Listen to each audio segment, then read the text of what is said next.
First, a very quick intro to the Innovation for Clean, Safer Vehicles Initiative, in case you're not aware. So back in 2018, ICMM launched the Icsv Initiative, which brings together 28 of the world's leading mining and metals companies, representing approximately 30% of the global market, with over 650 sites between them, and 19 participating original equipment manufacturers and technology providers, essentially to collaborate in a non-competitive space to accelerate the development of a new generation of cleaner, safer mining vehicles. It's our intention that this initiative will benefit the entire mining industry and is open to all OEMs who would like to join. Next slide, please. The ICSV initiative is working on 3 key areas: greenhouse gas emissions, diesel particulate emissions, and vehicle interaction. So why vehicle interaction? Well, failure of vehicle interaction controls could cause probably around 30 to 40% of industry fatalities. In 2018, mobile equipment and transportation was the highest cause of fatalities for ICMM member companies, representing around 30% of fatalities. It is an area that all mining companies, no matter the location,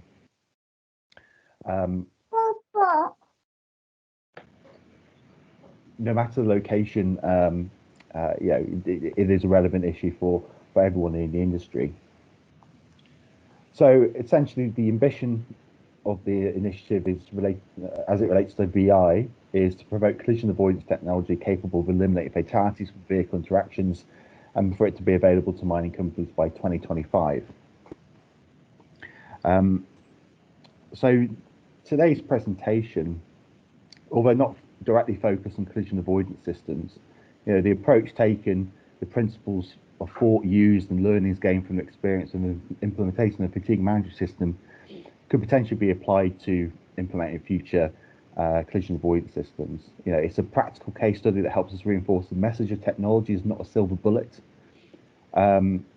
This is a good example of member companies sharing their experiences and for us to be able to accelerate our path towards zero vehicle collision fatalities. What I'll do now is to hand over to Tony Egan and Neil Pollard from Glencore, who will take us through the next steps. Thank you, Tony. Neil. Thanks, Mark. Good day to everyone. I've got several hats on. I'm actually on the steering committee with Mark for the Cleaner Safer Vehicles project. I'm also involved with the vehicle interaction stream within ICSV as well. So, and I've had the pleasure of working with Neil over the couple of years and assisting him at times with what he's going to present today. So, vested interests. So, thank you, Mark.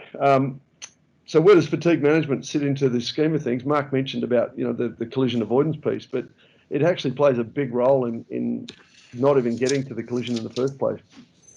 Could everyone please mute their microphones, please? We're getting a lot of background noise. Thank you.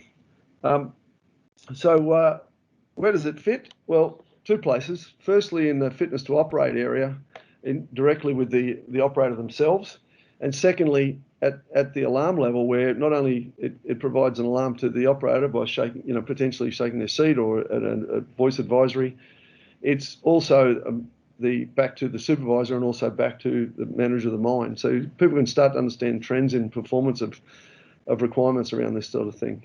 So that's a quick intro in that respect. I'm going to throw over to Neil now and let him go through this. We're going to have a half an hour presentation from Neil. We've got a professionally done video, which I think you'll find very interesting as well, which has a couple of case studies of individuals who've been, hugely benefited by their involvement with this project at a personal level. And then we're going to have some question and answer. What I'd encourage you to do is we've got a lot of people, and asking people to speak about their questions is probably not going to work. And this morning it worked really well, where if you could use the chat line, if you go to the top bar, there's a little chat bubble there. And if you could list your comments or questions to that, and we'll keep an eye on that through the process and try and answer those questions. We got through things in good timing this morning, had about 15 minutes left, and we covered quite an amount of questions. So there'll be a short break in between the presentation and the video. So over to you, Neil, to introduce yourself. Thanks. Yeah, thanks, Tony. G'day, everybody. My name's Neil Pollard. I'm the Fleet Technology Superintendent for Glencore Coal Australia. So one of the technologies I've been heavily involved in is the fatigue monitoring system, which we're going to talk about tonight. It's been sort of a 6-year journey, I guess, from the initial trial of this technology. So I guess we'll hook straight in. Thanks, Tony. Tony's in charge of the slideshows today, so he's going to flick the page over for me. So just a little bit about these types of systems. So the operator alertness systems are a non-intrusive eye closure and distraction monitoring solution. This particular product is specifically built for the mining industry, although recently they have started building a product or have commercialized a product for light vehicles as well. But the hardware ultimately consists of a cabin camera or a camera that faces towards the operator. And then also a forward-facing camera as well, seeing outside the cab. Also includes an infrared sensor, so the system can detect the eyes behind dark glasses or during the night. And it also involves the alarms as well. So a motion alarm, which is the picture in the middle down the bottom there. It's a vibrator that's strapped to the back of the seat. It's a motion alarm, and then also an audible alarm as well through a speaker. So just a little bit about the system itself. It is a dash-mounted camera. It continually scans the operator's face. So it detects the face, and then it detects the eyes, and then the eye closure. It only does this when the truck is moving at 5 kilometers per hour. So the system is running all the time when the machine is energized, but ultimately is just looking for those eye closures when the truck is in movement.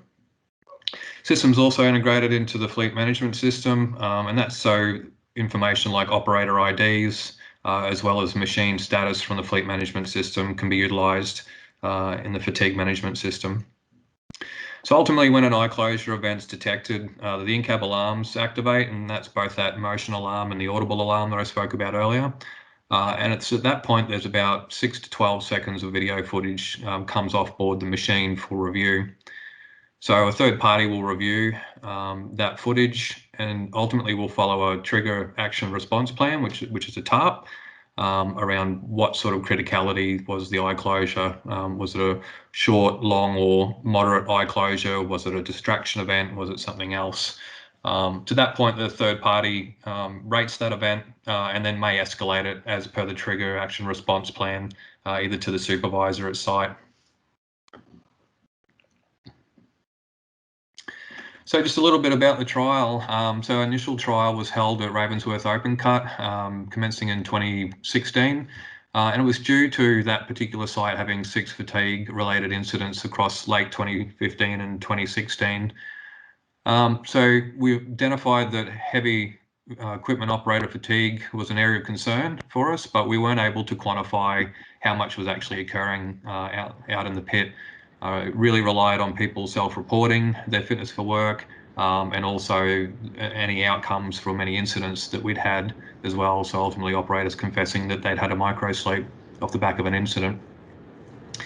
So I guess we're at Ravensworth. We went out to the market and had a look at quite a number of fatigue detection technologies. There's wearable technologies out on the market and camera-based technologies.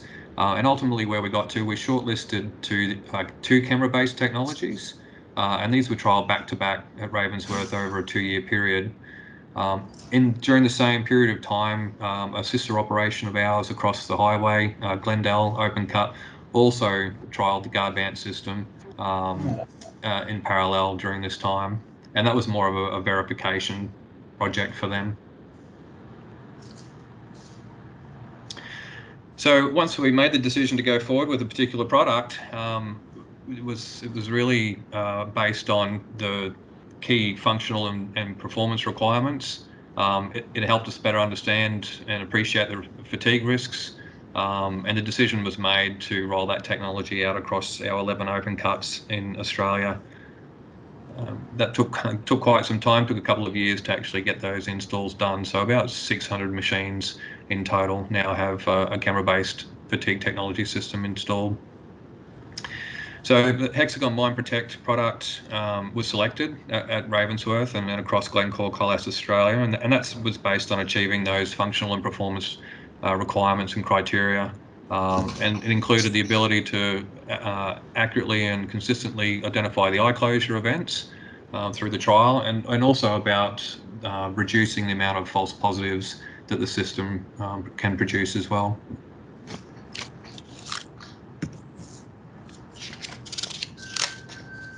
So, project summary. Camera-based technology was trialled at Ravensworth in Q4 2017, as I said earlier, and now we have 11 surface operations across Glencore Coal Assets Australia that have the system installed, and that's across Queensland and New South Wales. The project of installing all those units commenced in July 2018 and was complete about 18 months later. And at the moment, for Glencore owned assets, we have about 450 units installed. The other remaining 150 units are actually contractor or joint venture sites that we manage. During that time, we also did a development with Hexagon around the light vehicle system. So we were one of the very first sites to trial the prototype of the light vehicle solution that they have available now, and we did that up in Newlands in Queensland in 2019. Another one of the real key things, and I'll talk a lot about this tonight, is around the health intervention TARP that was developed initially at Ravensworth Open Cut during the trial and is now utilised across most of our other assets. And I'll talk a little bit more about that TARP shortly. So what type of events does this type of technology detect? Well, it obviously detects eye closure, also detects distraction, and that can be operational, behavioural or unsafe distractions. It also detects searching face, which means if the operator is not in frame of view of the camera, it'll detect that. Blocked, so if you cover the camera or cover the IR sensor, it will also trigger an event to say that the system is impaired. Also has a cell phone detection device. It's a third-party device called the Transit Hound that can detect cell phone signal, 3G, 4G, 5G signal. And also onboard component failures. So it measures and monitors itself, and if there is a component failure of any type on board, this operator and a third party is notified. So just talking a little bit about the trigger action response plan now. So if someone does have an eye closure event, there is a TARP that we follow. It has 3 levels. So the lower level ultimately is what we call a low, and generally is just a yawn from the operator. It's at that point there's no other intervention, there's no follow-up actions. We just continue to monitor the operator, and the operator continues to monitor themselves for their fitness for work. It then can escalate into a moderate. So at this point we're now having uncontrolled eye closures, so small micro sleeps. The trigger for us there, or the action, is to reach out and contact the operator directly and have a conversation with the operator and just check in around their needs and make them aware that they've had a moderate eye closure event. And then we have critical eye closure. So ultimately this is eyes closed solid for multiple seconds or closing for multiple seconds. Again, we reach out and contact the operator at that point.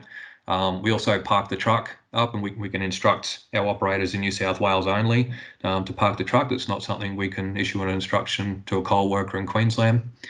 And then it's then at that point, fitness for work assessment is completed by the mining supervisor. And again, that's something that New South Wales currently do, and we have a couple of sites in Queensland that also do that, but there's some sites in Queensland that are unable to complete a fitness for work. So Tony's just going to play a video here for me. This is an example of the footage before we actually intervened. So no in-cab alarms at this point. We were clearly just collecting data. And you can see this gentleman's driving up the road at about 20 kilometres per hour, having a fairly heavy micro sleep. And the only thing that woke this operator up at the end was the fleet management system made a noise. It beeped at him, and that's what he's looked down to the right-hand side. So that was a good example of the sort of thing that was occurring out in the paddock as we were commissioning the system. I'll talk about the baseline period in a minute, but we ran the system for a couple of weeks at Ravensworth, just collecting that data and then not having any intervention. So closing the loop is really important with this sort of technology. Just putting the technology in and alerting the operator and intervening on shift isn't enough. We need to be able to close the loop. So can see here the pinwheel talks about, the operator receives the in-cab alarm, third party reviews that event, and then the tarp's enacted. Fitness for workers carried out by the mining supervisor in the paddock in front of the truck. But the real strength of these types of systems is turning that data into information and identifying who are ultimately your sleep stars, who are the people that keep having eye closure events, and then supporting them through that process. So I spoke earlier about the health intervention TARP that we implemented. So the health intervention TARP really helps you identify who are the heavy hitters that are having these types of events, and then being able to manage them and modify their behaviour. And so the graphic on the picture in the bottom left-hand corner is the TARP around the sort of low, moderate, and long-term actions. So depending on how many eye closure events you might have in a rolling month period, it could mean that you come in and have a conversation with the management team. It might mean that you go down a health intervention road. So you might have sleep questionnaire, sleep apnea tests, diabetes tests, etc. And the video I'll talk a little bit more about shortly, but that's an example of that health intervention TARP, what happened to those two gentlemen in the video that you'll see later on. So you're just further on for that. So, just about managing your long-term event patterns. So making sure that you can identify who those heavy hitters are through monthly reporting. And making sure that you're managing them to your site's health process or program that you may have. So some project key learnings. So in relation to the system, the silent alarm period provided an environment for the system to be commissioned. So the vendor asked for 2 weeks to run the system in a silent alarm mode, ultimately no in-cab alarms, just to make sure that the configuration of the system was correct and everything was working as it should be before turning any in-cab alarms on. Aside from the eye closure detection, the system's really been invaluable for us for incident investigation, and that's really through the forward-facing camera. It's been able to give us many angles of any incidents that we've had at site. It's been really invaluable. Incident investigation usually consists of witness statements and photos and surveyors' pegs, but actually having video footage and potentially video footage from multiple angles of an incident really helps with that investigation. That's been really powerful for us. Distraction events based on head angle. So these types of technologies can actually detect distraction based on head angle. So as you look, past your shoulder or towards your shoulder, that's not something that we activated with the system. Our primary focus was mitigating fatigue events or eye closure events. And we found that for operations that did run the distraction head angle alarm, it ended up producing a lot of nuisance alarms to the operators. The natural tendency of the operator is to look left and right as they approach intersections, as they scan for vehicles, and they were getting a lot of nuisance alarms in that environment. The other thing that needs to be looked at is in-pit Wi-Fi communications coverage and bandwidth. So, transferring the data off the machines. These are video files, obviously, so, of reasonable size. So sites just need to make sure they have an effective and efficient in-pit Wi-Fi communications coverage, as well as bandwidth to be able to transmit that data off board the machines. Data management is also important. Storing all that video footage on your server can generally fill up your disk space pretty quickly, depending on how many events and how many vehicles you have fitted with the system. So we made a call in Glencore to trim any of our footage older than 2 years, just to make sure that we don't run out of disk space. So some other key learnings around human factors. Certainly, I spoke to this morning, but these types of projects they're people projects, they're not technology projects. So you've got to bring the people along on the journey. And this was certainly difficult around putting a camera in front of operators 24/7. So it was a real journey in bringing the operators along. There's a resistance to begin with. They didn't want the camera sitting in front of them recording all the time. We got past that, and it took a few months, but operators learned to accept that it was in the cab, and it became sort of just part of their operating environment. But unfortunately, we saw a shift in the culture to then a reliance on the system. So people thought that they could not come to work, fit for work, could lean on the system to keep them awake and ultimately drive to the alarm, which wasn't a great result.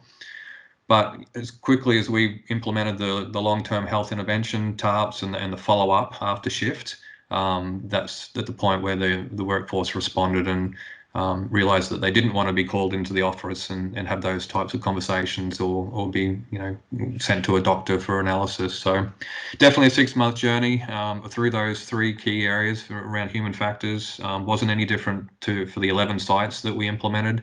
Over that 18-month period, every site definitely went through that journey, some quicker than others. Another important factor for the humans, or for the operators in particular, is the video footage privacy. Really important that's held very close to the company's chest, and only key people can see that footage. It's certainly one of the key concerns for operators around who sees my footage, where's it stored, who has access to it, and all those sorts of things. But actually showing an operator their event, their microsleep event, is very empowering.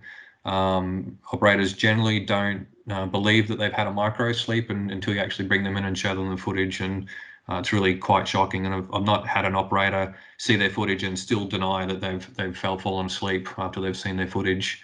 And the footage that you saw earlier of the gentleman falling asleep that Tony played earlier in this presentation, that particular gentleman came in and saw his footage, and this was during the silent alarm period, the baseline period, and he was quite shocked by what he saw. So he actually asked to present that to his crew the next shift. So when they came in the next night, he stood up in front of his crew and played his footage and said to his team, "I've let you down. I fell asleep, and you were on the road with me. You passed me in the light vehicle. You passed me on the grader." And that was really empowering and certainly gave us a lot of momentum during early parts of the trial.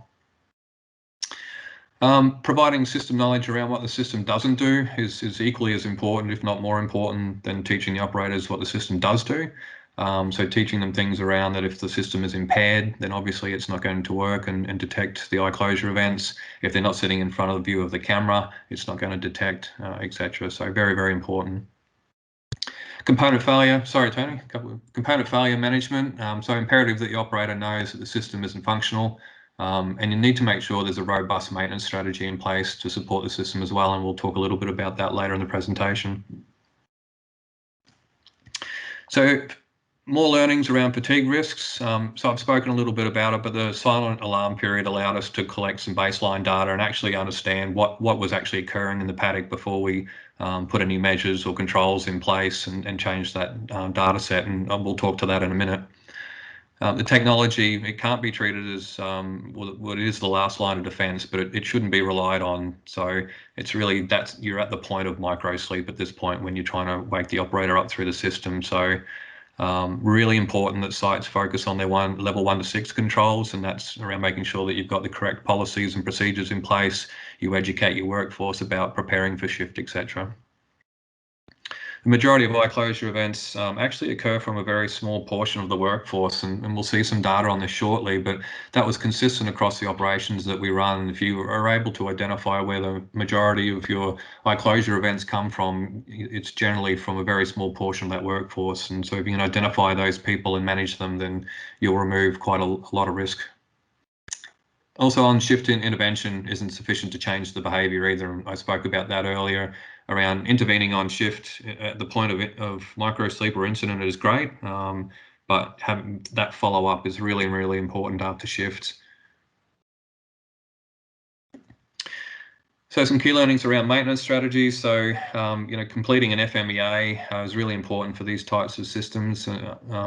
Failure modes, effects analysis, and criticality. So understand the system's failure modes, really important, and identify the components and then what criticality those components hold for the system. Develop a maintenance strategy, including repair response times. So how quickly you might want to repair the camera or the GPS antenna on the equipment. And then understand what, if any, other additional controls are required when the system is critically impaired. So if you choose to continue to run the truck with the system not running, how long are you comfortable to run it for, and what other controls do you need to put in place given that the operator's behaviour changes when you implement these types of systems. From a maintenance strategy point of view, ensuring your staff and maintenance personnel are trained and competent is really important to be able to support the system. One of the key things we did there was put one of our own site personnel on the installation program with the provider of the system, so they learnt about the system as we were installing it. Also monitoring the health of the system in real time is important as well. So if there is a component failure, a third party is notified immediately and then can inform the operator on board that the system isn't working. To do that, you can utilize the system's automated sensor failure notifications. So this particular system has emails and SMSs, as do other products on the market. When there is a failure of a component on board, it will automatically trigger a notification via email or SMS. As I said earlier, really important that we inform the operator that the system's impaired if they're still operating the equipment, believing that the system is working and they're relying on it to keep them awake, and it's not working, that could be a very poor outcome.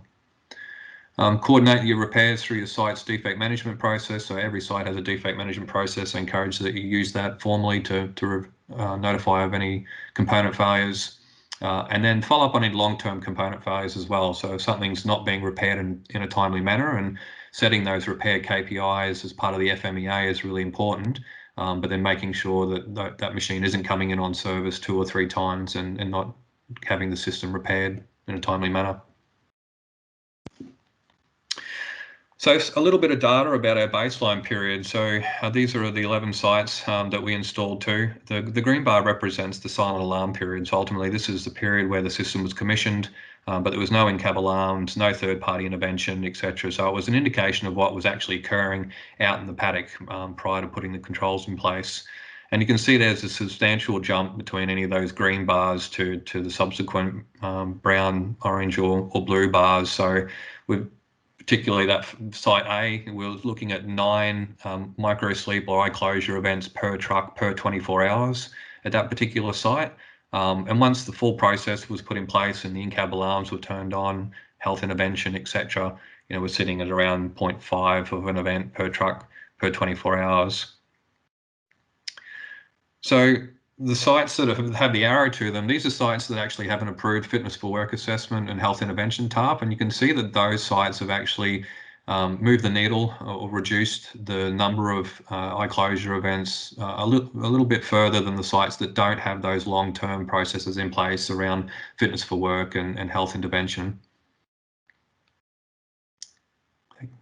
So not only is the number of events decreased, but also the criticality changes between having the on-shift intervention and then actually having the additional controls around fitness for work assessments and the long-term health intervention TARP and follow-up.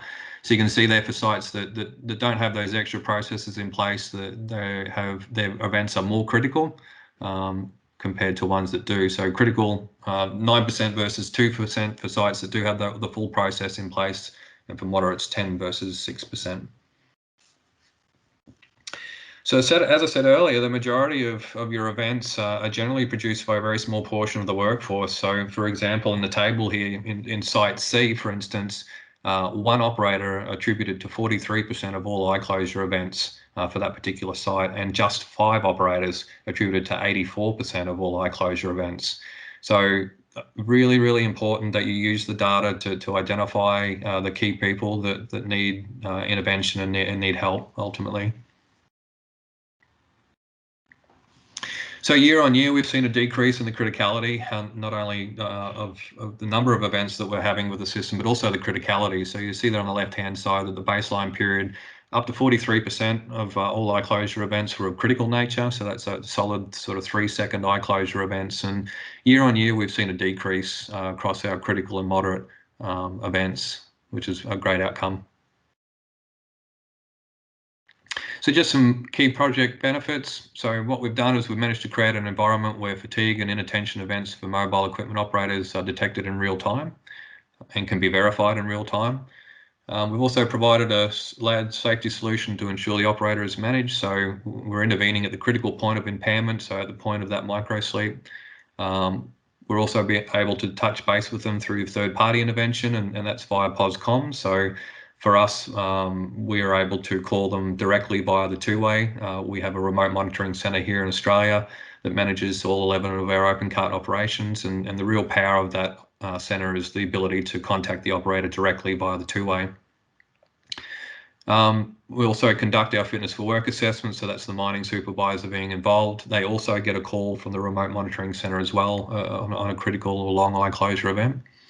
And then that long-term intervention when repeated events occur with an individual. So we feel we've developed a safer mining environment through the reduction and near elimination of fatigue-related incidents for heavy equipment in the open cut environment.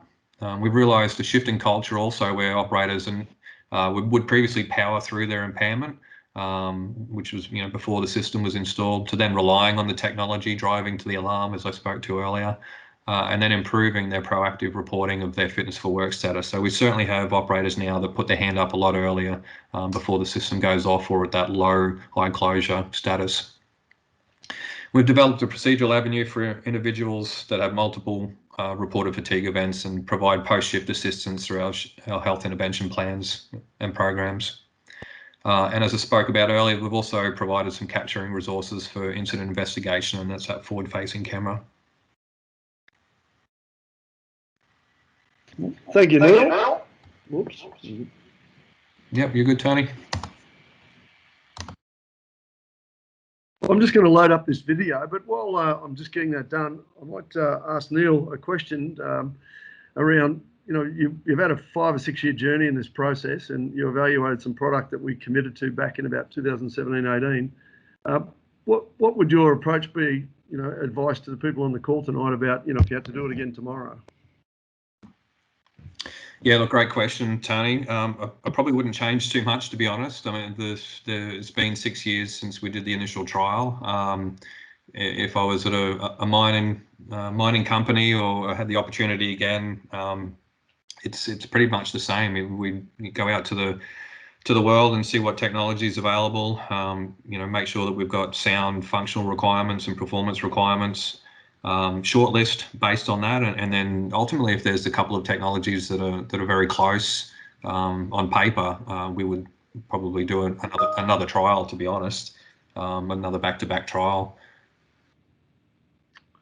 Well, so don't forget, everyone, the chat line's there, and if you've got questions that you want answered or comments you'd like to make, please put them down. And this video runs for about 9 minutes or so, and then we'll lead into some getting Neil to look at the chat line and try and answer the questions. So, want to go take it? It's really all about making sure that people come to work in a healthy and a fit state, but also making sure that they leave in that same condition. If your health isn't in a good state, well, it definitely impacts on your job, it definitely impacts on your family, and can certainly have huge implications for your future.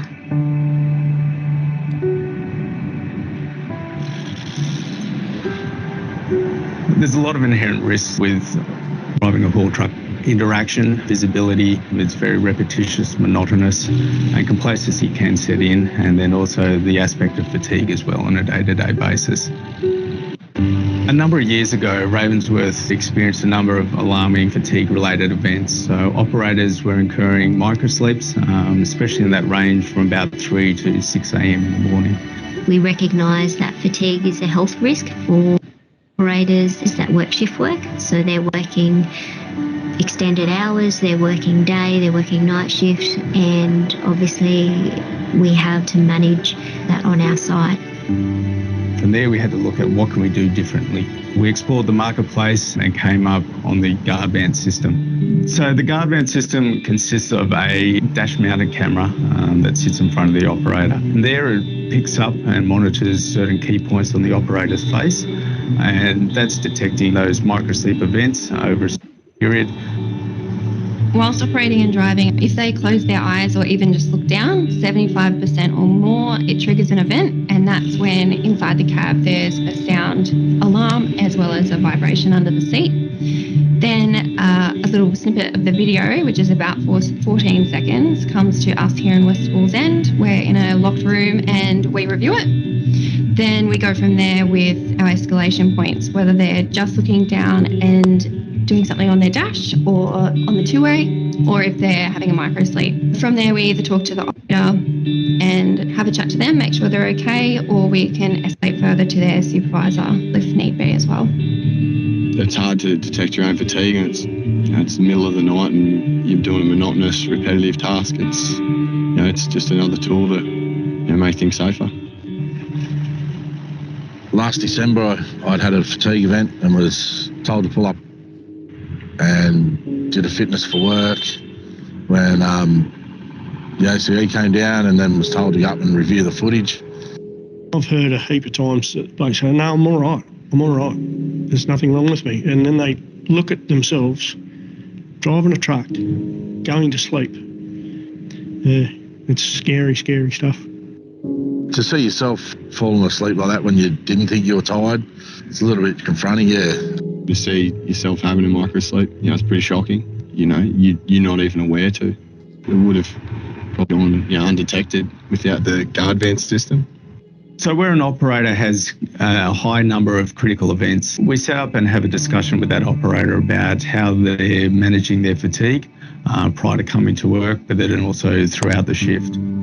I had a couple of fatigue events, microsleeps at work, and then that led into just a meeting with management, and they just stepped through, how some small changes that really make a big impact at work and my life outside of work as well.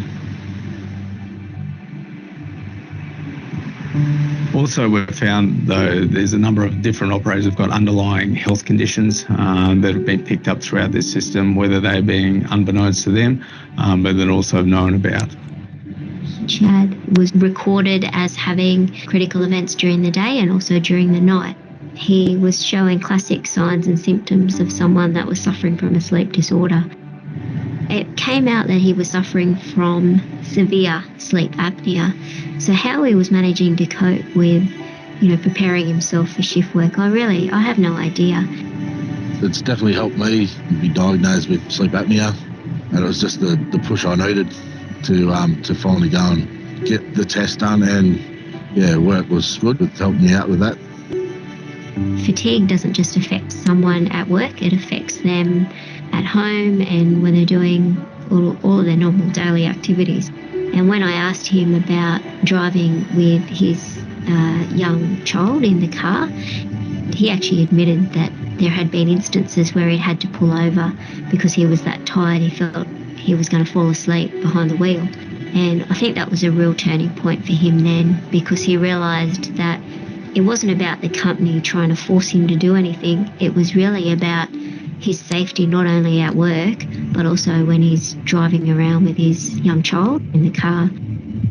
My life outside of work revolves around my daughter. If I was to have an accident due to fatigue, I wouldn't know what the outcome would be and the possibilities that it'd affect my family and time with my daughter, and that'd be hard to live with. Think how awful it could be if he was no longer there for her.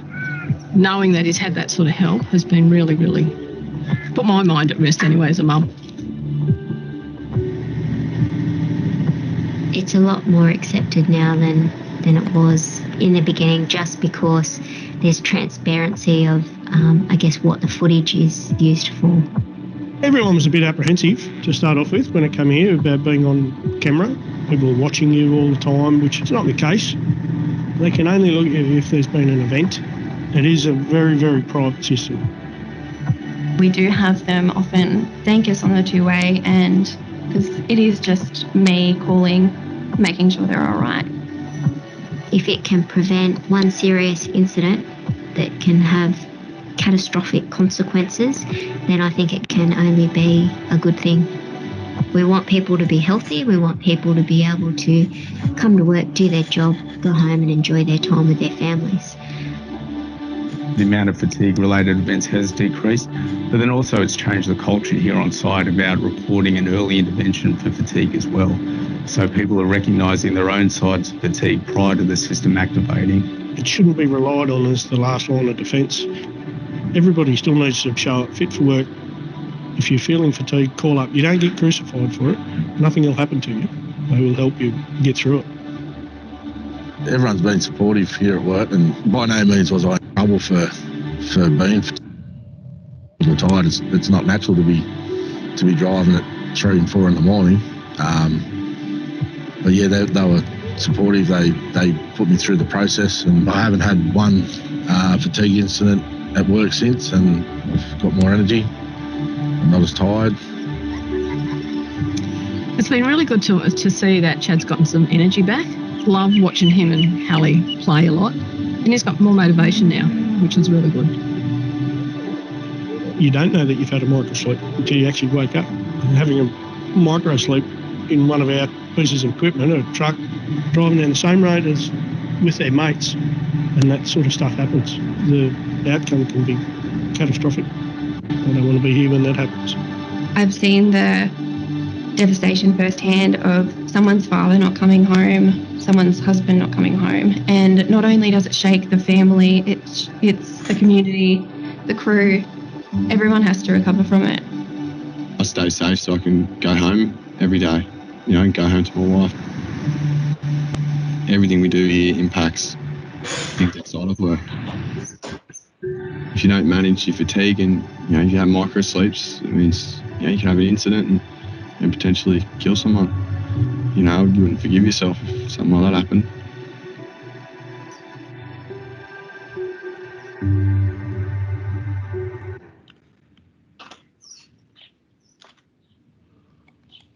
We'll stop sharing there. We'll get back to maybe looking at the chat line, mate. What's happening on there? Yeah, sure. Thanks, Tony. So we've had a couple of questions come in here. Let me scroll up and have a look. So Patrick's spoken about the fitness for work assessment after driver fatigue is often subjective. It's a conversation between the crew leader and the operator, and or is just a checklist. How are you making sure that there is an objective assessment of someone's fitness for work and is able to continue to operate, or he and she needs to be given alternative duties? Very good question, Patrick. Our fitness for work assessment asks some pointed questions around how many hours sleep the operator may have had, how many shifts, are they on prescription medication, etc. But ultimately, it's a decision, a mutual decision between the supervisor and the operator. And for the statistics that we're seeing in our fitness for work assessments that are being completed, 95+% of operators end up going off and doing something else. They don't get back on the machine, so they'll either select to do alternative duties. They might go and wash light vehicles, and go and operate a grader. They might actually go and have a sleep, etc. But it's generally a pretty good outcome. Johan's asked here where this project ran. Was the project run centrally or by each mine site separately over the last 6 years? When we rolled the system out, we let sites manage that, so they had their own project managers. From a corporate level, I provide some guidance and governance on the rollout of the system, which the sites appreciated. But ultimately they run their own systems, whilst we do consolidate their event data into one remote monitoring center, the OAMC, which you saw on the video there. They're really in charge of their own systems, maintaining it, upgrading them, etc. Job's asked here, how do you manage false positive events? But we don't actually get that many from the system. Originally, the system didn't have enough categories in it. A lot of the belief around false positives of these systems actually caused by other factors. So it could be caused by particular dark glasses, so that the system can't see through. Generally, environmental factors like sun glare, etc. So we actually see very few actual false positives or events that we can't explain why the system went off. We don't really, to manage those, you can adjust the profile of the operator, so the sensitivity of the system for a particular operator, but we haven't seen that for a long time, haven't needed to do that.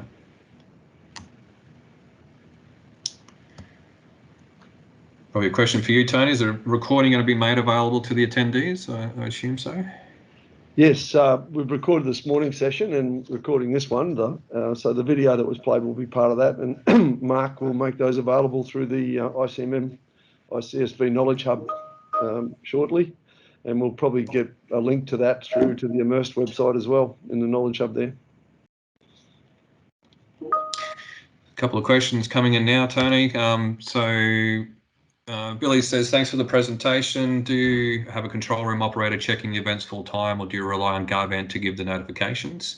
So we only review the events that come in. So once there's a legitimate eye closure event, that's that sort of 6 to 12 seconds of footage that comes off the machine, and it's the center that reviews that. So yeah, ultimately we're relying on the Guardband system to provide those notifications for us to leap into action.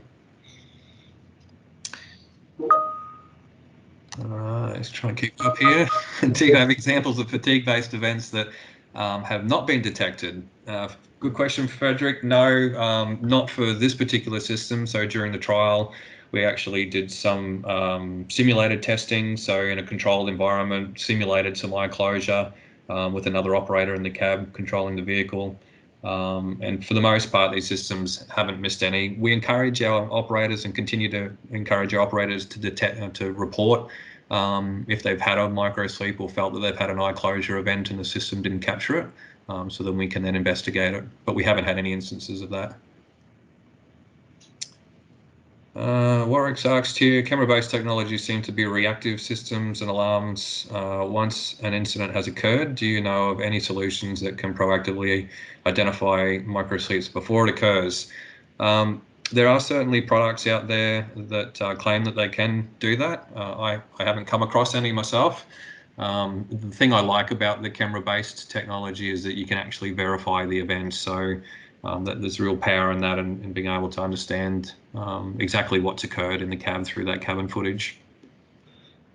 I think the other thing, Neil, it helps you with is getting to the root cause of why the event occurred in the first place. So it's not so much about the event itself, but getting back to that root cause that you highlighted. Question here around, is the system integrated with a level 9 slowdown or retard function, or is this a future option? Certainly not a space that we're looking at around linking any level 9 intervention into the fatigue event or eye closure system at this stage. What's really important is making sure that your level 1 to 6 is robust and sound, and then without great level sort of 7 and 8, it's really tough to go to level 9. So for the amount of events that these systems do produce, and a large percentage of them are actually due to distraction and other factors other than fatigue, I'd hate for the system to be pulling the brakes on every time an event goes off, because only a small portion is actually when the operator is not fit for work.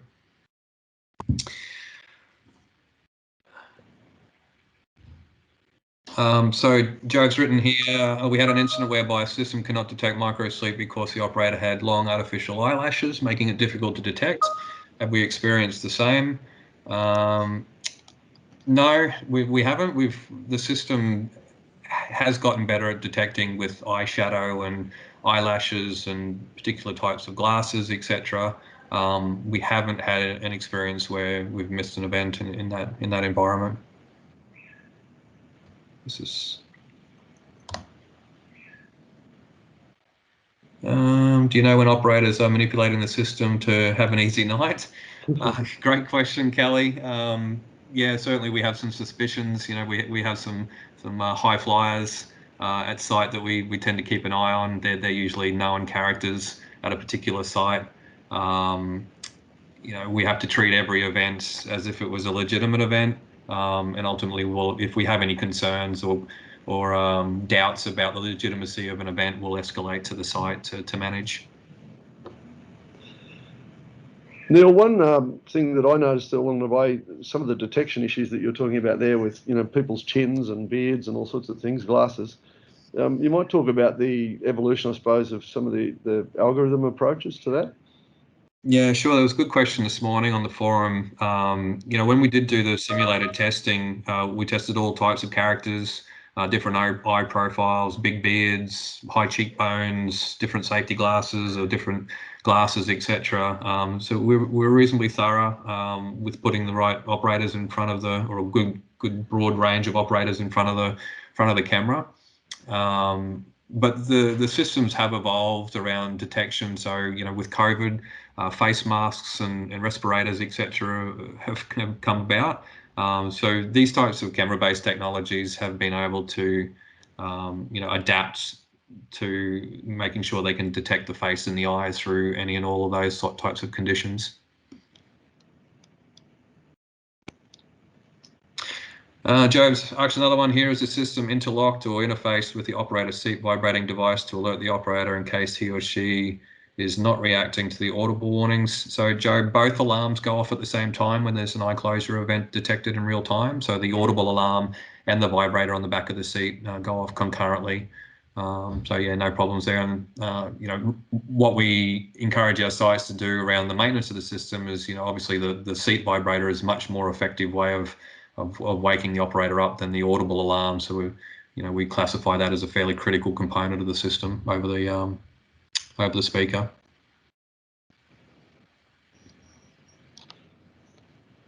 So Neil, we've got one person with their hand up, which is Peter Stegmaier. He's put his hand up to speak. So given that we've answered all the other ones, Peter, do you want to make your comment? Yeah, for some reason my chat panel crashed here. 2 points. The first, did you have any interaction with unions on this? Is that any of their concern if we observe, in quotes, operators 24/7? Yeah, great question, Peter. That's certainly some of the hurdles that we have in Queensland at the moment. So different legislation up there compared to New South Wales. Legislation up there states that the majority of coal workers need to vote in the criteria of assessment of somebody's level of impairment due to fatigue, fitness for work for fatigue. So that's been a challenge for us up there. And as I alluded to in the presentation, we haven't managed to successfully have an approved fitness for work assessment at some of our pits in Queensland. And then consequently, we can't implement the long-term health intervention TARP. So that's been difficult. We're still fighting that battle at the moment. So it's a double-edged sword around trying to get the legislation changed and actually just get on with it and try and push it through as best we can. But aside from that, we didn't really have any union resistance. So that, we managed to get the system in. We managed to get it turned on. We were able to intervene into the alarms and during shift. We just can't complete the process around conducting the fitness for work and following up long term. Okay, thanks. Second question is, did you observe more fatigue events after change of shift? So when operators go from day shift to night shift or something, which is a bit like a jet lag, do you see any effect of that? Well, certainly, the majority of our fatigue events, Peter, occur on night shift. So around 90% of our eye closure events occur on night shift, and around 80 to 90% of those events actually occur between 1 o'clock and 5, 6 o'clock, sort of 2 a.m., 6 a.m. range. So certainly the circadian rhythm certainly attributes to it. There's lots of theories around whether fatigue is roster-based, drive-in, drive-out sites, versus campsites, all sorts of things. It's actually none of that. It's actually individual. We haven't sort of dug into demographics at this early stage. It's something that we'd like to do to try and understand it a little better. But as I spoke about earlier, if you can identify those sort of half a dozen to a dozen people at your site, you'll remove the large majority of your alarms. So, as I said, there were lots of theories around, it's slow long hauls or it's, straight hauls, all sorts of things, but yeah, it was actually none of that. So some of the power of these systems is that you can plot this stuff on a heat map and try and understand where a lot of your events are occurring, but it's just a scatter plot. There's no rhyme or reason geographically where they occur on your mine site generally. Excellent. Okay, thanks, Neil. Thanks, Peter. Good questions, mate. Question here, has there been any operator blindness noticed due to the alarms? Not quite sure what that I think he's meaning normalisation, so in other words, ignoring it. Oh, yeah, sure. No, look, we haven't. I've not seen an alarm go off and not wake somebody up. The vibrators are pretty intense. Some poor operators nearly jump out of the seat, and others we wake up. But I guess one of the improvement things that we want to do this year is just trying to reduce the amount of non-eye closure or non-legitimate alarms. So those I spoke about dark glasses earlier. So we do get a few events when the system can't see through dark safety glasses or dark sunglasses. So we're putting some programs in place. These types of systems really love polarized glasses. just sees through them like they're wearing clears. So for those people that wear glasses that the system tends to struggle to see through, we're issuing polarized glasses too by exception, and also trying to identify people that are heavily distracted. So distraction events, so eye closure based on look down, either looking down at the dash or instruments in the cabin, or maybe looking down at their apple or their food that they're eating, is a high percentage of all the events that we have in the system. So just educating people around, giving them some context on why the system goes off, because some operators that do get quite a few alarms do get annoyed with the system, and not normalised to it, but just just generally get frustrated with it. And providing operators with some knowledge and some context on why they might be having a lot of alarms is really important. And whilst they mightn't be able to change their behaviour too much, but it might actually help reduce the number of alarms they're experiencing. So, Neil, thanks for that. And I think there's been some terrific questions going on. The last point there was asking about whether this will be shared again. And yes, it will be shared. This has been recorded and it will be available through the ICMM Knowledge Hub from the Cleaner, Safer Vehicles project, and also be linked into access through the Immersed Knowledge Hub as well. So I just want to round out where we started in the context of where does this fatigue technology and systems and controls fit into the overall piece of collision. The reality is that if you're relying on collision technology, you're standing on the edge of the cliff. And the reality is if you can better reduce your exposures to the loss of control events that lead to a collision, then you can move yourself away from that edge. And clearly this fatigue system does provide that benefit, and we've certainly seen that in the change in our own statistics. And combined with the light vehicle forward and rear-facing cameras, which just monitor driver behaviour, speeds and driving conditions, and as well as a rule change in relation to road rules, moving to what we call hierarchy of control, which is the small vehicles giving way to the big vehicles. We've seen a significant shift in our statistics of our incidents and frequencies. So there's a lot you can do upstream of the collision technology before you even get to that point. But when you do, having done that, and you do look at these collision systems, which is what the high CSV program was about, it begins to show you that where you really need to point your performance and functional requirement stuff. So, just closing out, it's this level 5, getting your operator fit to work is a range of controls that come into play there, and the technology helps with you identifying things that get you back to a root cause. So although it shakes the seat and everything else, it's highlighting things, and we saw that in the video with Wayne. So I'm just going to let Neil finish off with a final summary here, but I think there's some really good principles that have come out of the work that he's done. Neil?